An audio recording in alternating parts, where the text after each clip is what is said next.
आता पायाला सगळी माती लागणार ना. ठीक आहे चल, फक्त उसाचं कापलं नाही पाहिजे एवढंच आहे. निघाली आहे आज बाहेर. ऑफकोर्स बाहेर म्हणजे आता तुम्ही थोड्याच वेळात बघणार आहे की मी शेतात निघाली आहे आणि खूप वर्षानंतर जाते ॲक्च्युली.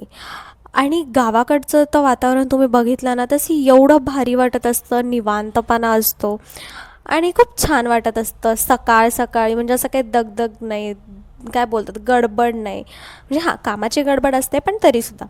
तर ही जी वाट आहे ह्या वाटेने आम्ही निघालो होतो आणि आमचं असं डिस्कशन चालू होतं की बापरे, आत्ता तर हे ठीक आहे, एवढ्या उन्हाळ्यामध्ये हे एवढं आहे असं, तर मग पावसाळ्यात काय गत होत असणार आहे या वाटेची. पण ठीक आहे, तर मी फायनली इकडे पोहोचली आहे आणि खूप दिवसानंतर एवढंसं सकाळचं उन्हामध्ये फिरते. बिकॉज नॉर्मली तर काही शिफ्ट आणि रूम हे एवढंच असतं, पण आज ऑफकोर्स खूप छान वाटणार आहे. सो लेट्स सी कसं जातो आहे दिवस. दे का म्हणजे असतं आता नाहीये ना, आता बंद केलंयस ना.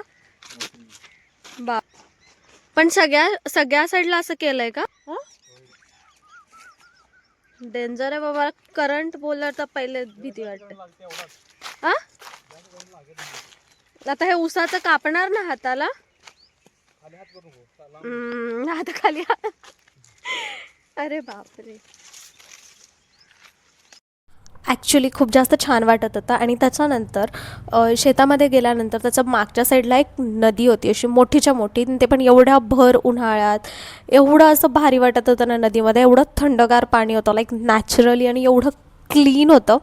तर असं होतं की तिथून बाहेरच पडू नये असं वाटत होतं. आणि ऑफकोर्स पूर्ण काय बोलतात टाईममध्ये मला एकच भीती होती की मला उसाचं काय कापू नये. आता पायाला सगळी माती लागणार ना.